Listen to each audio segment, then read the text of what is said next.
state is a fiercely competitive and ruthless society.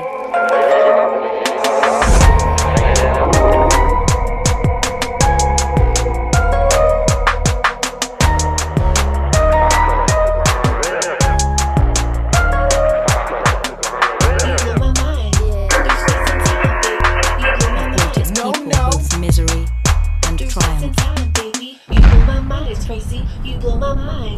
And now, After Hours with Rixx Javix. Welcome to After Hours with Rixx Javix. I'm your host, Rixx Javix, coming to you from the darkest reaches of low-security space, live from the Stay Frosty Lounge. Grab a cold drink, light a cigar, and let's talk.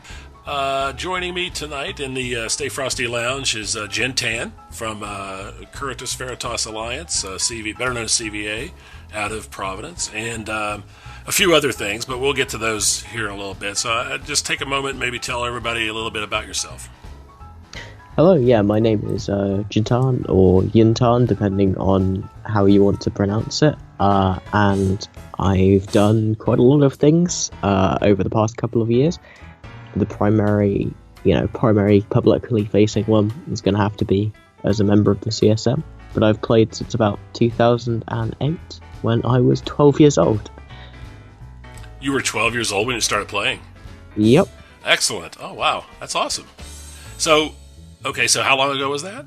We're going to do some math here and figure out how old you are. No. About 9 years ago, if you take it. Yeah, not quite 9 years ago. I'll be 21. Well, that's right. You said, you got to turn 21 so you can start drinking on the Open Comm show. So that's awesome. Yeah, no, I remember that. That's great.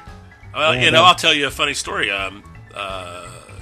My son, who's 23, 22 now, he started playing when he was he's almost 13, but he was 12 and a half-ish when he started playing Eve. And he's the one that actually got me involved, because otherwise I wouldn't have been playing, but it was, he was so excited about it, he showed it to me, and he's the one that got me. So for the first 2 years that I played Eve, I just followed him around wherever he went, and like a good father, trying to keep an eye on him in game. But so that's, it's pretty cool. Have you been with CVA the whole time? No, I've generally walked around the place, and I certainly didn't start there. I started in high sec, as most people who are completely new to the game do. Kind of just did missions for like a long time. Right. Hung about and mined in high sec in a coveter. Wow. Yeah, not a lot of people bother to do that anymore, but yeah. Actually, back if that was something you did right at the beginning, that wasn't as bad back then. It was actually not too shabby for profit as far as that went, if I remember correctly. So as long as you were mining like whatever the Mexilon heavy one was, you were right. Good. That's right. Yeah. Wow. Yeah. All right. You're making money. So then, mining in high sec to null sec. How did that transition happen? Well, I think I happened to follow what a lot of people refer to as the rails, as it were. Mm-hmm. I started out in high sec. I ended up getting very interested in PvP, so I went to low sec and fought people in Rifters primarily, as they were the dominant frigate at the time. Yep. I'll always remember my first PvP kill. It was me and a couple of my friends ganging up on a single Republic Fleet Firetail that we caught in a bell and just wrecking him. That's excellent. It was great fun. And from there I started to learn how to FC a little bit, but I eventually just kind of hung around the domain area and talked to a bunch of people who were in CVA, and I eventually found my way into one of the Proviences, specifically Uli Federation. Mm-hmm. Right. No, Elemental Tide, then Uli Federation. And then Uli, yeah. Yeah. Nice. I've had, I don't know if you know, but I grew up down there. And 2 weeks after I started playing Eve, we made the corporation I was in made the move to Provi Block, and we hung our hat in PI5. That was our system, and that was with the Libertas fellow. Oh my gosh, I can't even remember how to say it. LPA. LFA. LFA. Oh, LFA. Yeah. And we were the guys who started the war with AAA. We did, yes, and that was kind of I had a lot to do with that actually. So yeah, no, it was good times. We had that was like the best time to be in Provi, and Providence always had a weird sort of thing with me because we did that, and then everything sort of fell apart after DG Team I and the fight there, and then I left, and then I came back with and joined Paxton because Paxton had set up house there with CVA, and so that was when it was called the Playground, I guess. Excuse me, I'm losing my voice there, but and then I came back again after all that happened, and then I came back again with Circle of Two, and then you guys weren't even around then, and you guys had moved to LoSec for a while, and then Circle of Two sort of took over Providence for a little bit, and then moved. We tried to take Catch, and then that's when that whole thing fell apart. So after all those wars, I was like, I need to find a better way to play the game. But so just out of curiosity, since you're in CBA, I guess probably one of the things people always ask: are you super into the role playing side, or not so much? I wouldn't say super, but I do role play actively. Yeah. You do? I'm an active member of the role-playing community, yeah. That's cool. Yeah, so, that's the first... I was hoping that you were going to say that, because, it's always been very intriguing to me. I think it's a misnomer, and I don't know if you would agree with this or not, but that generally speaking, some people tend to, poo-poo that side of things. But I think in general that most people, when they're in EVE playing, when they're actually playing the game, when they're out flying in space and communicating and doing things, all sort of take on a little bit of role playing with their avatars. Yeah, at the end of the day, kind of one of the draws for a lot of people to EVE is that disassociation with consequence. The fact that you can just do whatever you want. There are no real world consequences for it. It's kind of like that isolated little place where you can just do whatever the fuck you want. And right. So we all take on a different character. Exactly. So, you take on a little bit of the characteristics of the person that you're trying to portray, which may not be, and while I think that you can't sort of be somebody you're not, at least not for a long time. It's not sustainable. But even I'll say yar in local, or say good fight, or say mate, which is a lot of the kind of language that we use in the game isn't something that I say in my regular life, so that's a part of role playing. Yeah, no. At the end of the day, that's built to fit with the lore at the end of it. After all, right? Like the lore is that most of us are just mad insane, which is why we talk about things that are outside of the game. Right, exactly. So I think that's pretty fascinating. I always had a blast saying Amar Victor in local after every fight. I always thought that was kind of cool. As a first time player, having not been exposed to EVE, that was kind of a cool way to get into that sort of thing. And it I will say that being forced to type Amar Victor in local every time that we've had a fight was sort of the door that opened up the whole learning more about the game outside of the game. The lore, the background, the history. Yeah. So I think that cool. the history is what's always fascinated me about EVE, to be honest. Like, it does have such a digestible history to it. It is interesting. Well, and not only in lore, quote unquote lore, but he's been around for 13 years now, so there's quite a backlog of actual player history as well. Some of which, is starting to fade into. Well, you and I were just talking about, DG, the Battle of GTI, the things going on, the 3 different wars that I was involved with, but there's just a whole, and that's all starting to sort of fade into, obscurity, dark history. That's like a long time ago. That's almost a decade. As hard as that is to believe, that's almost 10 years ago.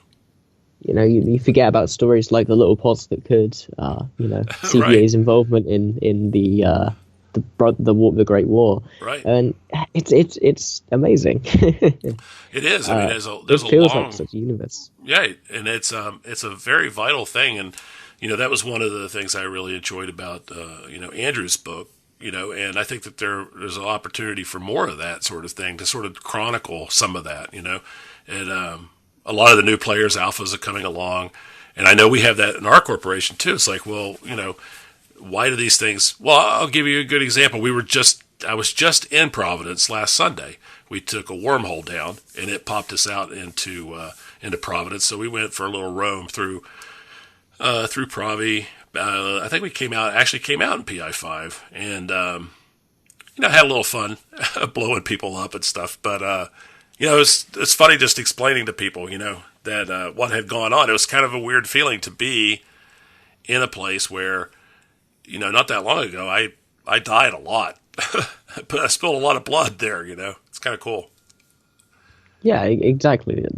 It does feel kind of bizarre when you're telling someone who's like 3 times your age a story about something that happened in this one system. Right. Yeah. But it is cool. It is cool.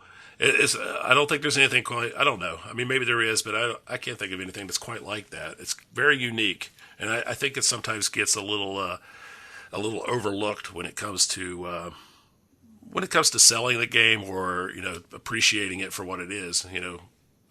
We give a lot of lip service to how long Eve has been around, but there's a lot more to it. Things that mean something, almost in real life ways. Yeah, people have attachments to things, far beyond what they possibly should in a video game, and that's only natural, and it's great. And it so what kind of things are you up to these days in game? Like what do you get excited about? Normally I get excited about large scale conflict. I'm mainly a fleet commander. That's my primary role within the game, and it's something I've done for since I was 14, really, so 6 years now. Wow, nice. Yeah. Started off with gate camps and stuff, but right now I'd say I'm either the main or, one of the very, very top tier FCs in Providence. I take a lot of our CTAs, take a lot of our strat ops, and kind of organize all our doctrines, stuff like that. Excellent. I always enjoyed that sort of the side of it when I was in NullSec. I don't do as much of that now because basically the reason why I don't bother with, we don't really fly large fleets, but I don't do as much of the fitting and figuring stuff because there's people in my alliance that are much, much better at that than I am. So I just let them do it. But and they're very good at it. So, there's nothing to be lost there. Do you guys still sometimes run only MR fleets? Do you do any of that?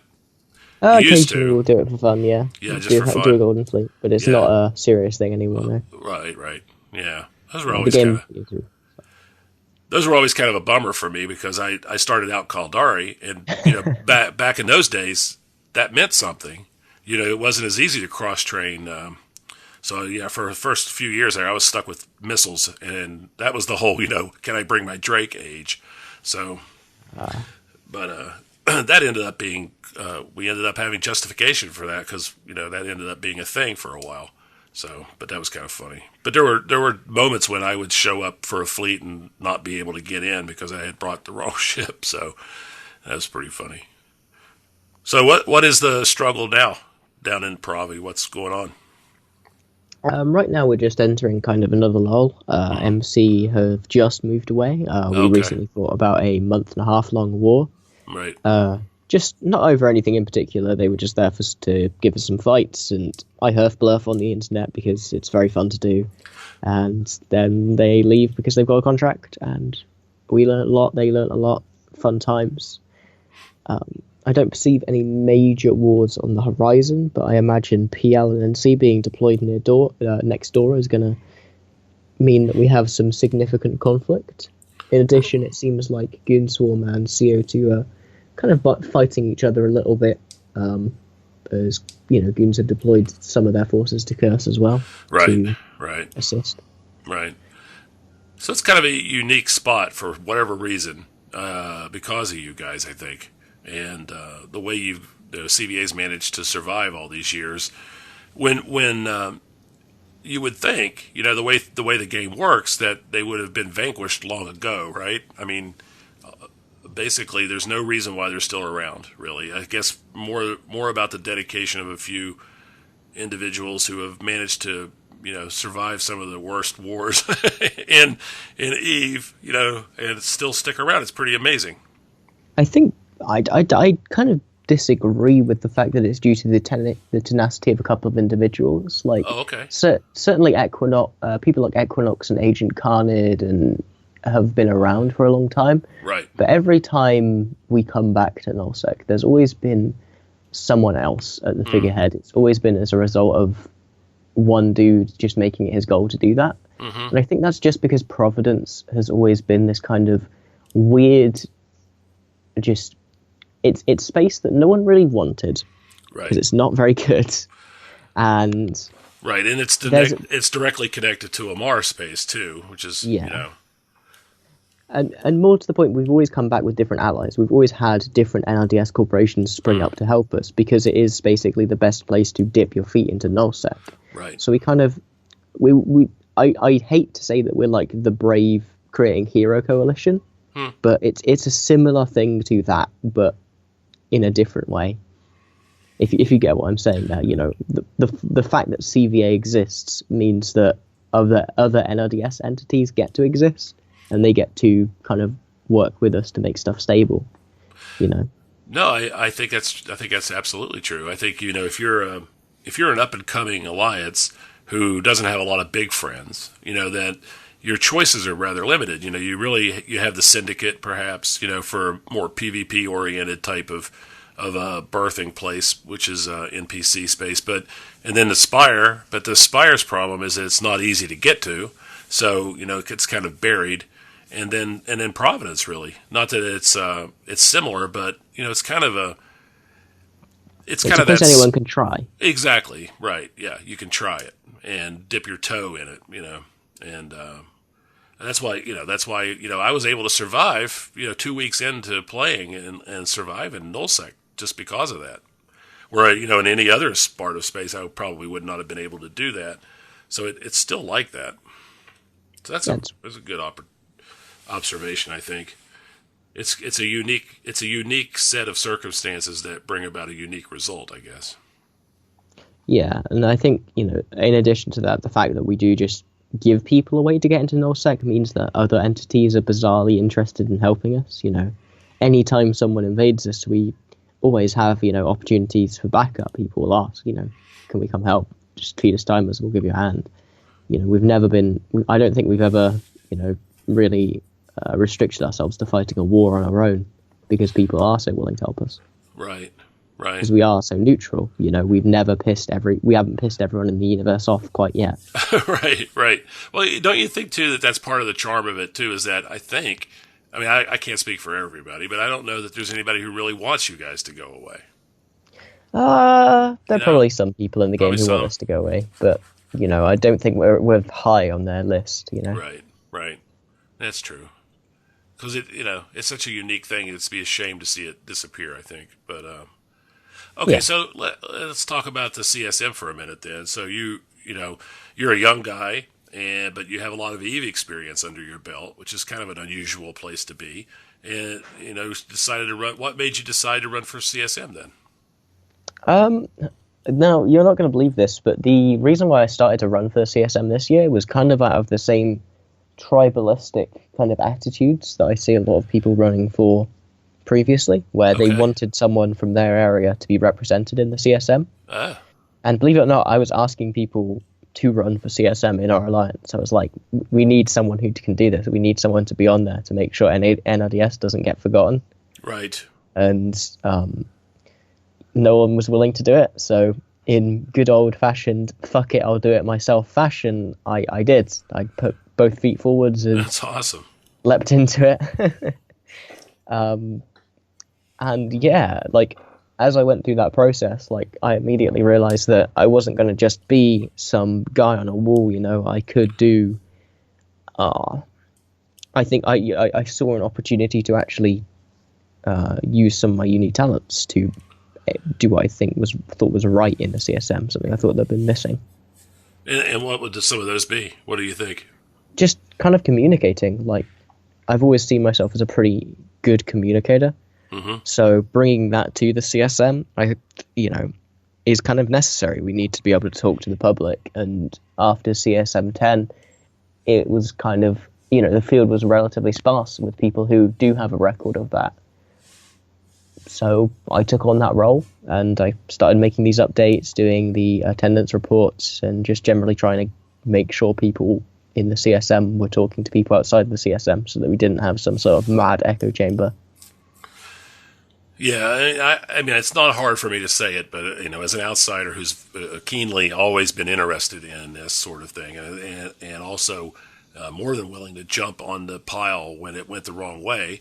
But I would say that easily say that last year's CSM was the best CSM that we've had, and I think that's been borne out not only in not so much in maybe in accomplishments or specific things that can be pointed to, but in general, I think.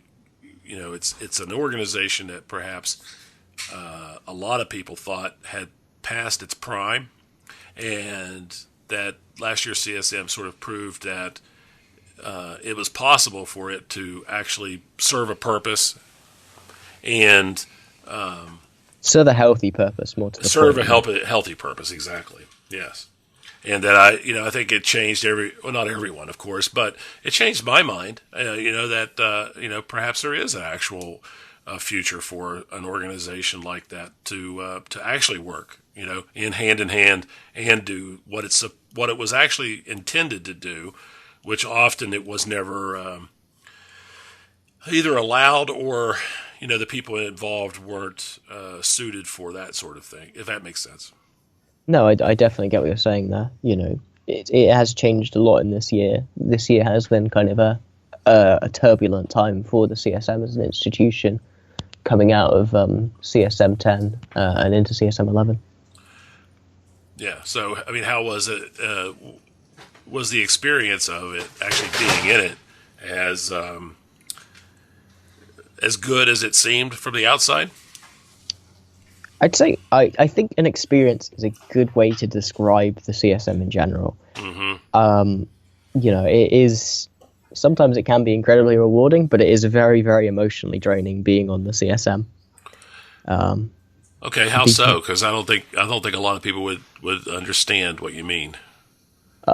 Because you feel like you're constantly in an argument with people on every side of every issue, and more to the point, you always feel like there's a lot that goes on behind closed doors that would help you to kind of answer someone's questions or elaborate upon a point or help to explain something, and you just have to accept that you can't talk about it.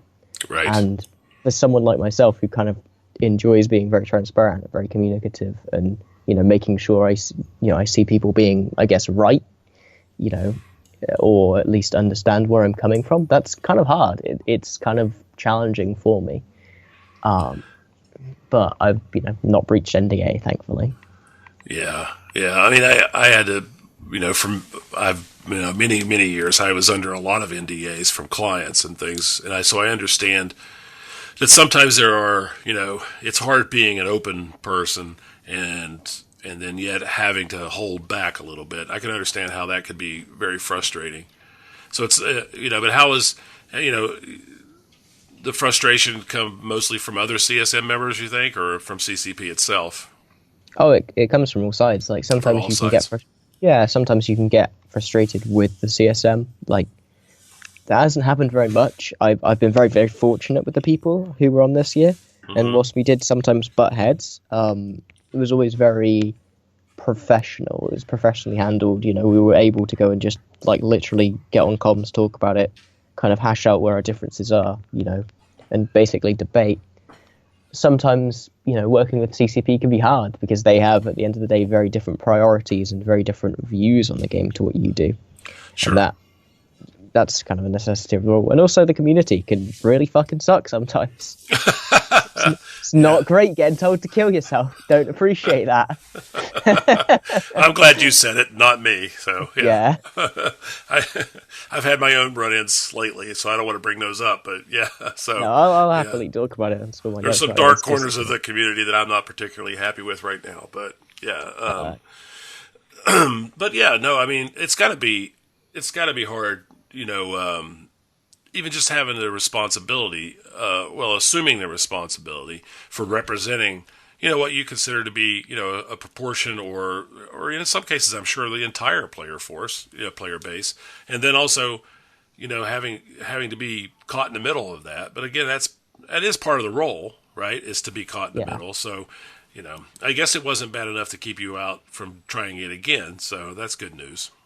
Yeah, at the end of the day, it is something you sign up for, and there are a bunch of reasons that do go into why you would do it, and part of the reason is I just think I give something to the CSM that I can't see anyone else doing, Right. at least right now.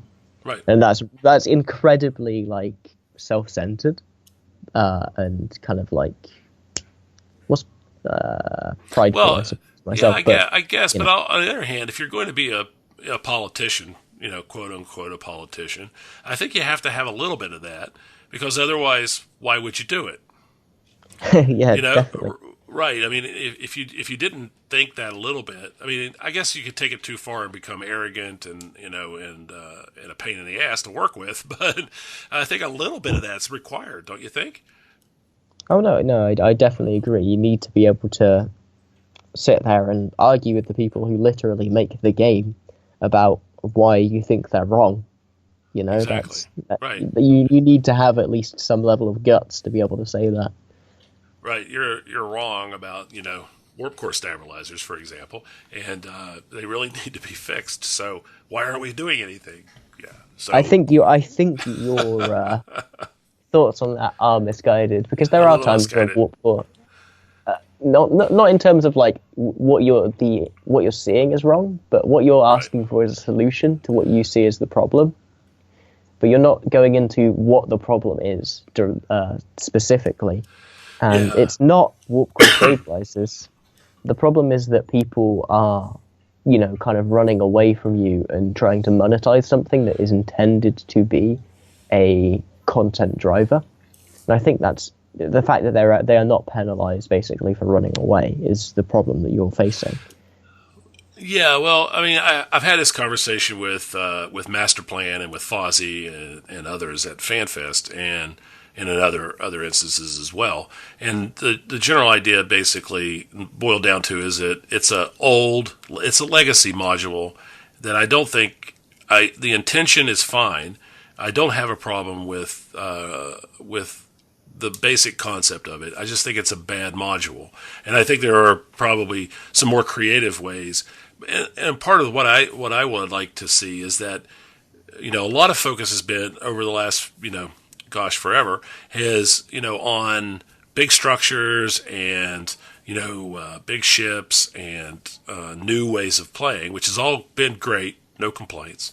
But I'd also like to maybe take a step back and take a look at some of the smaller things that we're taking for granted that have been around for a long time, and that maybe there's better ways of building those things to enhance the gameplay better than it is now. Does that make sense? And a lot of that comes from being a solo pirate, small gang guy in LowSec, but a lot of it comes just in general. I think that there's a better way of building gameplay around the warp core stabilizer, but that would also open the door to maybe a better way to approach ECM, to approach warp disruptors and scramblers, maybe, and other modules as well.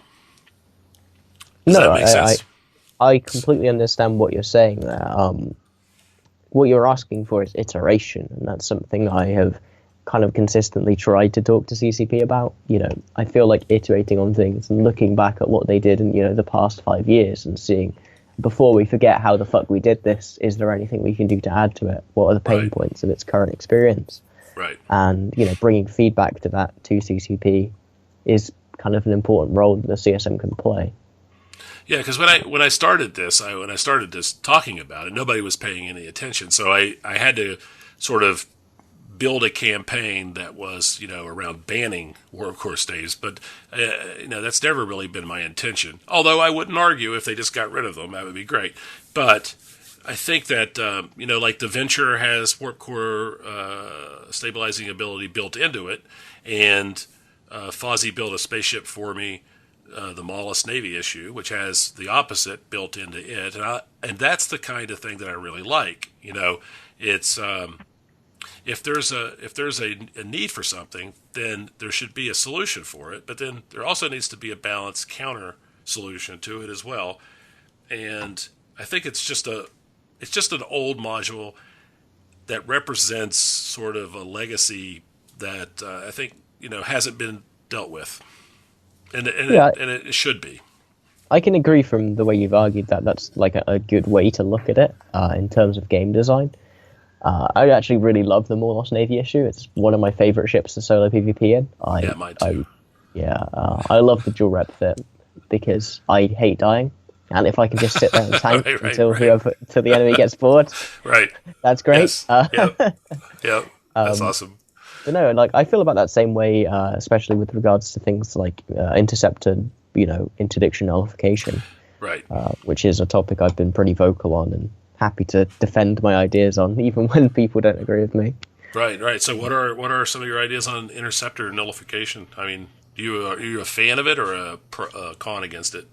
I strongly dislike it, and I feel that it's kind of like just a negative to the game in terms of its impact on larger applications.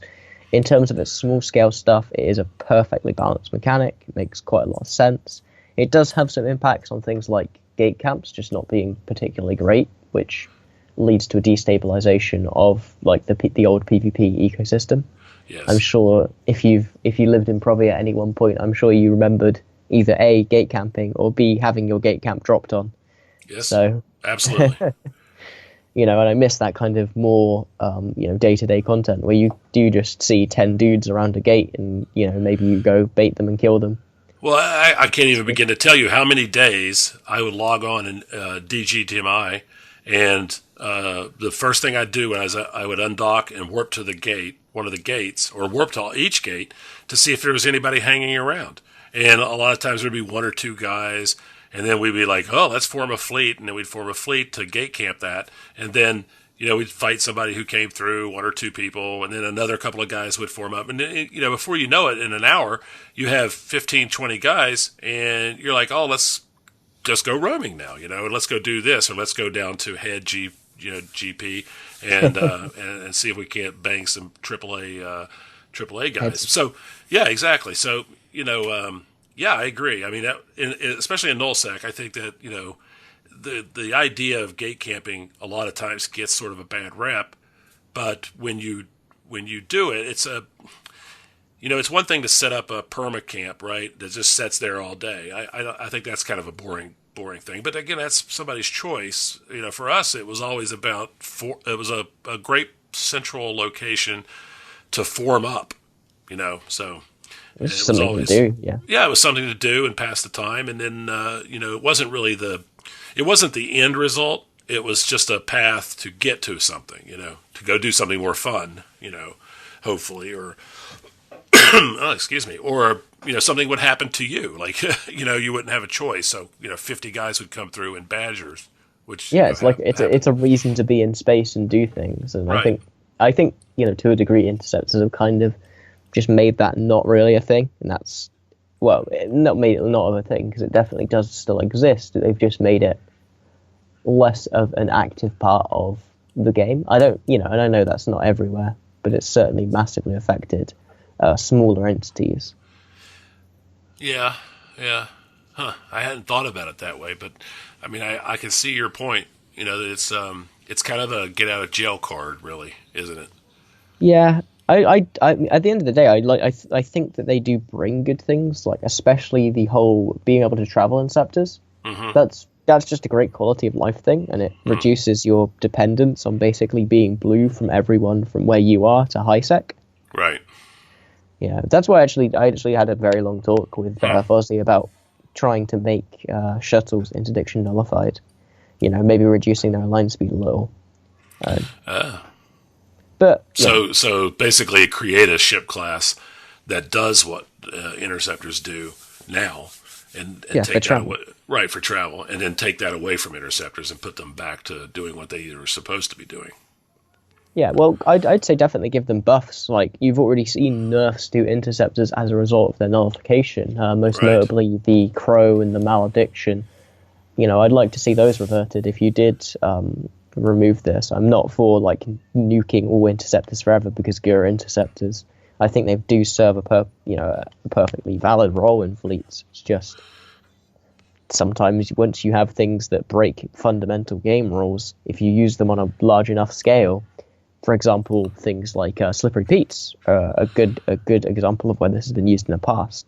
Right. Unprobability was just considered a normal thing, and then you got to be able to use it on a large fleet scale, and it was fucking just the most cancerous mechanic in the world. Right. Yes. Yeah. Well, I mean, those unintended consequences, right? Sometimes things sound good on paper, and then once they're implemented, we all realize what a horrible idea it really was. It was kind of like what happened with Rorquals, right? I mean, that. Well, to be fair, we told them from day one. Did you really? Going to break the fucking game. Yeah. They turned around to us and said, "We want to see how these numbers roll, but we're pretty sure we're going to have to nerf them." Right. That was a literal quote from the meeting. Wow. Yeah. So they knew it kind of was what it was going to do. Really, I mean, it wasn't a shock, I guess. Not for CCP. CCP knew full well they just wanted to see, like, all right, how what will happen as a result of this. How bad is it going to be? That's why you saw that initial nerf come straight away, because they were like, oh yeah, this is pretty fucked. We're going to have Shouldn't have done that. Damn pull it. back on this a little bit. Yeah. But then there were things like panic, which we immediately were like, you can't let people use tackle during this. You can't let people use E-War during this. It has to literally just lock them in place and save everyone. And they chose not to either believe us or chose not to implement any changes because it would be too technically challenging or something like that. Right. There's always that. It's disheartening when things like that happen. But hey, we try. Yeah, no, I mean, sometimes that's the answer you get. It's like, well, yeah, we could do that, but it's like that would take 2 dev years to do, and we don't really have any interest in it. It's like, okay, well, I guess. Yeah. Yeah. I don't know. I mean, I think it's always a balancing act between, giving Eve, the level of emergent gameplay that would keep players interested, and yet not break the back of, CCP. You don't want them to, slide down a rabbit hole and then not realize it's going to take, 4 years to do this. And they get a bad rap a lot of times for, implementing things and then abandoning them, and justifiably so, I think, in many cases. Although a lot of that, is legacy stuff that happened before Siegel came along, really, especially in our sector of space, the whole faction warfare thing has been kind of, a sore spot for a lot of people. And I think it is certainly, there's an opportunity there for a lot of really great emergent gameplay opportunities that aren't really being exploited. But on the other hand, they have a lot of other things to do. Right? Yeah, I mean, Citadel's, as you know, I mean, you came in sort of at the tail end of all that, but Citadel's ate up a lot of time. That was they still are. They're still deploying all the new ones. We just had the dev blog about. Oh right, yeah. Did the mining one come out? The moon mining one come out today, or was it just the Upwell Structures one? No, you know what? I've been at work all day, so I haven't caught up on everything. Okay. So I don't know the answer to that. We can completely just not discuss that then. Yeah, there's new stuff coming. So things are happening. Yeah, things are happening. There's going to be stuff. So okay, let's just talk in general then. Are you pleased with what you've seen of where it's headed?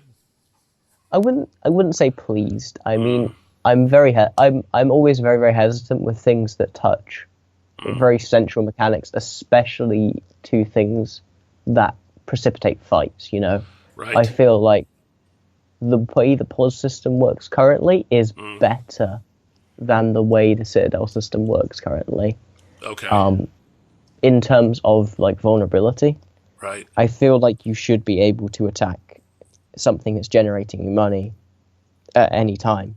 It's just that the defender should have the ability to defend it at that time. Right. Exactly. I feel like the way POCOs work right now is by far the happy medium, because it's a lot easier to get your dudes to come along to a big shoot where you might have a potential, where you can actually match them in numbers if you know they're going to be there to fight. Yes. If that makes any sense. It does. Say I'm an EU time zone alliance sitting next to an AU time zone alliance. If I go and reinforce their stuff during the day, and then, for the next weekend, there's a timer, I can potentially, I can get a lot more people in that time zone to go and fight the AE time zone guys, and then we both get content. They're obviously at an advantage because that's their main time zone. That's when they want it to be. Everyone is going to be there. They have maximum numbers, but we aren't at a crippling disadvantage. Yeah, I had my last podcast. I talked to Dunk Dinkle, of Brave, and we touched on this too.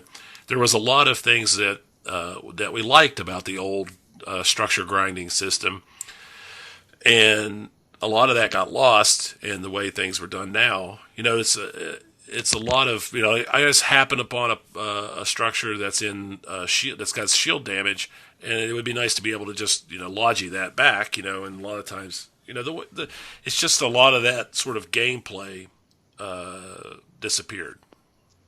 Yeah, I guess. Yeah. It's changed.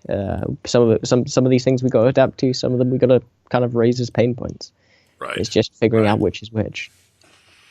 All right. So, you think that these will be better for creating more conflict, or right that's now, really the sort of the end game for everything, isn't it? Really, it's got to serve a purpose, but it's also sort of got to be a focal point for people to not be happy with each other and start fights, right? Yeah, at the end of the day, that was my main concern with it. I don't feel that right now it is going to make more fights than the existing things. Mm-hmm. And I can't really talk about that until I'm 100% certain the blog's up. But all right. Yeah. Well, you never know that. I'm concerned about it, is what I'll say. I'm not feeling like, oh god, this is going to fuck the whole game TM. It's just good. Like, right. I'm worried maybe this, might dissuade certain courses of action, and okay, that's scary. I don't like that. Puzzles are one of the main things I fight over. Right. It would be nice to have them stay as things I can fight over. Right. No, I get that. Yeah. So it's like a moment where the game might change underneath your feet, sort of thing, and it might not be great. Yeah, I'm not worried about it changing. Like, I think change is great for the game in general. What I'm worried about is that fights, there becomes less of a reason to fight. There becomes less of a, content creation getting harder is just bad, in my opinion. Yes.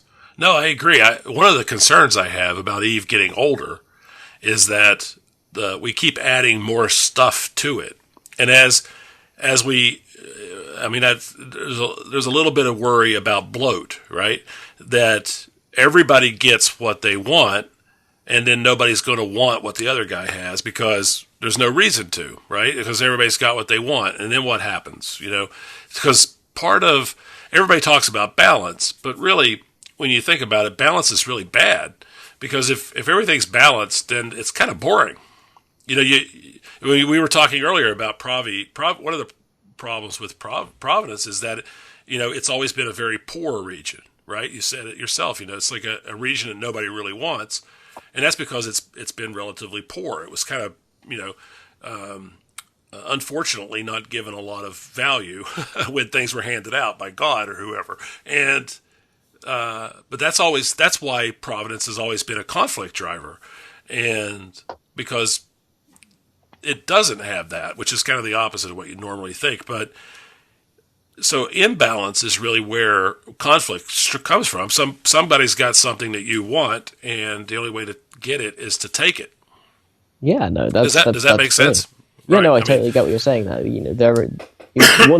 Wanting what other people have should be the primary reason you shoot other people, right? Or one of the reasons to shoot them. Yeah, that's one of the concerns that I have about it as we go on. That the universe has gotten richer. Everybody's it's easier to get ISK. It's easier to make ISK. And easy is a relative term, of course, but I'm just looking back at like the last 10 years. It's a lot easier now than it was 10 years ago. But if everybody has what they need, then there's no reason to take it from somebody. So that's a concern. Yeah, I guess maybe I've said enough about that. But what do you? Even 5 years ago, it was considered fairly expensive if you lost a regular T1 battleship. Let's just put that in perspective. The game has very precipitously gotten more rich over the past 5 years, in my opinion. Well, I don't disagree with that. I mean, if you said you've been playing for about 9 years, so Yeah. I remember. So that's about the same time I've been playing. So I remember a time when you could count the number of Titans in the game. There was actually I think there was a website that kept track of how many Titans there were in Eve, and I can still remember when there was like 20. Yeah, no, know? it's changed. It really has. Yeah, yeah, I don't necessarily think that's bad. My main concern, right, really is just that the game gets solved.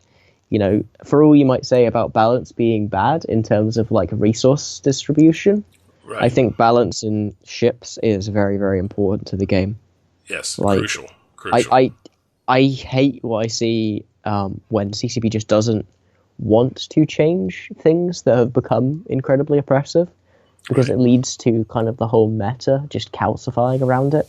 I think, you know, for a very long time we had that with Ishtar's, obviously. Yes, Where basically, and it took forever for them to do anything about it. It was such an obvious problem. Why did it take so long? And I had the same problem with Feeples, right? It was obviously an issue. Why did it take so long, right? So that's one of the concerns, you know, that you have when these things come up. yeah. The problem is that it becomes entrenched in the meta at that point. You know, even things like Drake's had that issue, where the whole meta just develops around one ship. You saw that with Ishtar's, with like Tengus being really, really popular, because Tengus were the only thing that could realistically fight Ishtar's at the same ranges. And it was just dumb. It was dumb. Yeah, everybody was in two ships. you were either in an Ishtar or in a Tengu, right? So yeah. That was not good for Eve. That was bad. Yeah, and I think we're starting to see a little bit of that now with Macarials, where, you know, to a degree, at a strategic level, the only ships you can fly are Macarials and things that beat up on Macarials. Yeah, and that's not good, you know. And then, so I don't know that fight though, the balance between the ship balancing, that's a constant, never-ending thing that probably will never be solved, you know. Yeah, no, I just wish CCP was able to kind of devote more attention to it. But that's something I could go on for an entire hour unto itself. So, well, I agree, but what do you think some of the challenges are that they don't? That's one of the concerns I have. They create these problems, they tinker around with them, and then it's such an obvious thing. Like, you know, to your point, the Ishtar, Tengu, Sveeple, you know, you could go down a list of historic, you know, sniper battleships, blah, blah, blah. They were obvious problems. So why does it take so long to address them if they're so obvious, right? Because, well, even to your point about rorquals, you know, that was something they knew was going to happen. It was an obvious problem, and they immediately did something about it. So, you know, I don't know. Do you have any, I mean, why is it that seems to be a bottleneck? I think, and this is kind of just insight from working with CCP, I feel like CCP as a company struggles to see balance as anything but a cost, basically. They struggle to see, you know, what they get in terms of retention from it. They struggle to see what they get in terms of people resubbing, because you finally dealt with this one issue. Right. Is over, you know, and also how many people they lose because they don't balance stuff, as compared to, you know, how many subs they lose when they change something and people are like, "Oh, you're ruining my game," you know, and just the rage about it. Right. So it really comes down to an investment, you know, reward kind of a situation where, you know, how much investment and then what kind of reward are we going to get for it in the end, I guess. Yeah, and at the end of the day, the people who are working on that sort of balance stuff are the same people who are working on things like, you know, for example, Citadels. Right. Are you going to get more, you know, subs for... this is just theoretical. It's obviously something sure. CCP would never talk to us about, because it's a very high-level business discussion. But, of course, you know, are you going to generate more subs by making shiny new structure, A, or are you going to do it by rebalancing ship B? And the answer is always... you know, creating structure A. Right. So the shiny new thing is better. It gets news. You know, nobody cares about, you know, fixing the Drake. You know, nobody cares about that. You know, I mean, so what? You know, nobody's flying a ship. You know, no one cares about the Drake TM. Yeah. So, I mean, part of the shock of getting to know CCP better and having been through the offices and learning more about how they operate and things, part of the shock of that as being a regular player and then finding out about this stuff is just how small they really are. It's not a it's not a huge company. It's not. No, it's crazy. Yeah, it's amazing how much they get done. On their arguing in their behalf, they do get a tremendous amount done for the resources that they have at hand. I mean, it's surprisingly small company of people, which is all to their credit. I don't like to criticize too much because it's a little easy to set out here and just why can't you do this and why can't you fix that? But so it's I mean that's why the CSM is great, right? I think. Well, the reason why we're great is just maybe we aren't always, but sometimes we do manage to get things that the players really, really need to the CCP in a way the players themselves just can't. And right. At the end of the day, I think the fact that CCP is willing to even try and do that is a pretty impressive testament to how much CCP cares. Yeah, and I think that's part of. I think it's also part and parcel with them being a smaller company. They're not a megalithic, huge mega corporation with 5,000 employees or something. It's a small, intimate group, and even though large parts of it now are spread all over the planet, but I still think it's relatively an intimate group of people who sincerely do enjoy and care about what they're doing. So yeah, they're all super passionate about what they do. Yeah, because otherwise they wouldn't be doing it, right? I mean, they'd be off doing something else probably, and we'd be all the sorrier for it. But I mean, so I mean, was there any instances of that sort of, the CSM stepping in last year and kind of? I can't think of any off the top of my head, but I mean, you're more intimate with it than I am, obviously. Nothing I can publicly talk about, unfortunately. Right. Okay, that's fair enough. So yes, but I can't talk about it. Is the answer to that? Right. Yeah. It happened, but I'm sorry. Wink, nudge, nudge. Yeah, I'm not gonna say anything about it. Okay. Well, I know you live in. You said in England. Is that where you're from? Yeah. Is that where you are? Yeah. You weren't anywhere near anything that happened today, I'm hoping. No, I do not live in London. I live. Oh, good. Fairly far away from that, which is sometimes nice, sometimes difficult because it does get very difficult to make it to all those UK events. Right. So you do get to down to Eve London and player meets and things, or? I don't normally go to Eve London, but I've always gone to Eve NT. I absolutely love the guys there. And I always try and get to FanFest and things like that. And I'm hopefully going to go to Eve Vegas next year. Nice. Should be great. Nice. Yeah. Are you attending Eve FanFest this year? Yes, I am. I mean, excellent. I get that free CSM ticket, so. Oh, right. Fancy. Yeah, good talk so far, by the way, dude. Oh, thank you very much. Thank you. Yeah, you feel like you have everything like fucking lined out. It's great. I don't have to think. I just respond. And the thing I like to do is I don't have notes. I don't take notes, and I don't have an outline or anything like that. I didn't even look you up or do anything like that. I don't do that for my guests. I just shoot from the hip and have I want it to be a conversation, and just two dudes talking about Eve or ladies or whatever. But because we have had a few females on like Mimic and stuff, but I think it's people had asked me for a long time, why don't you do a podcast? And I've always been a huge fan of a lot of the podcasts. I enjoy listening to them, especially when I drive. And I could never quite figure out what it would be I would do because everybody else was doing such a great job at it. And then it occurred to me, it's like, I'm super interested in the people and that are playing the game and the different stories and meeting people. And after I had gone to my first player meet, which happened to be FanFest back in 2015, and meeting everybody in person, that's sort of where I got the idea that, just sitting down and having an hour and a half conversation with people would be pretty awesome because everybody's got a story to tell and they're all different. the stories about how we all got here and why we enjoy this crazy game of ours. And I think it's kind of neat. But No, it certainly is. It's I felt the same way when I started making my content. It was like I have no idea what the fuck I'm going to do. I just thought of something, did it, and people seem to enjoy it. Right, yeah, I have no idea. I don't know how many people listen, but everybody seems, all the feedback I've gotten has been very positive, and I think it's great. I don't have an agenda. Yeah, it's a great service, dude. Keep it up. Yeah, thanks. I don't have an agenda or anything that I'm trying to achieve. I just have a great talk, Okay, so this is the moment in the show where I usually ask, do you have anything else you would like to say?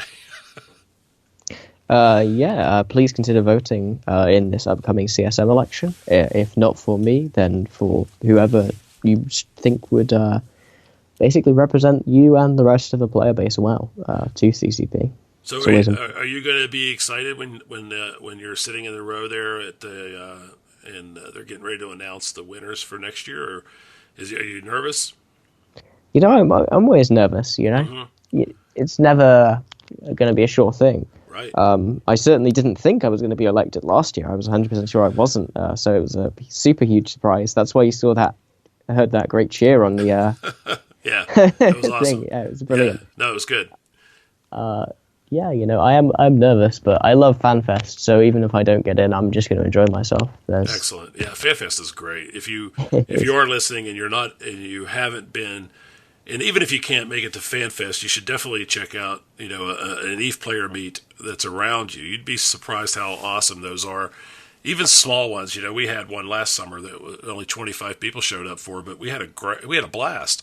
It was an awesome day, and I'd do it again in a heartbeat because hanging out with EVE nerds all day is pretty cool. Hell, I went to hang out I went to fucking Birmingham just to hang out with members of my corporation. Right. Just a couple of weekends ago, and that was fucking great fun. Yeah. Yeah. Everyone ended up sleeping in my hotel room. So I'm not gonna I'm not gonna elaborate on that. I'm just gonna let that lie out there. That's great. Yeah. No. Yeah, that's cool. You just never know what's going to happen, and I think meeting people in real life takes a little bit of that edge that some people feel off. And realize that we're all just people. And that we have a lot more in common than we don't have, and that EVE really is just a game, and we should all just relax a little bit and have fun playing it. So, definitely. Yeah. Well, I look forward to seeing you at FanFest. Then I don't think we've ever met in person, so that'll be cool.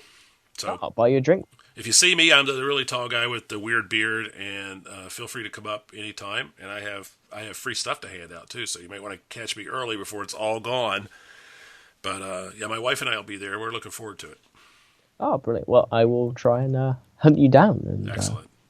Buy you something in return. I really appreciate your patience. I know that I had just told my wife that you were being super patient because this took a little longer than usual to arrange. And the weeks leading up to FanFest are always nuts, and this year has been no exception. Even when I don't go, I'm always doing a lot of stuff for people who are going, and but this year was a little bit more than that because I've got a lot of my own stuff that I'm bringing with me. So it's been a lot of work, but I appreciate your patience and consideration in that. So thanks for that. Hey, no worries. All right. Well, take care and have fun, and we'll see you in a little over a week and a half. Yeah. Fly smart.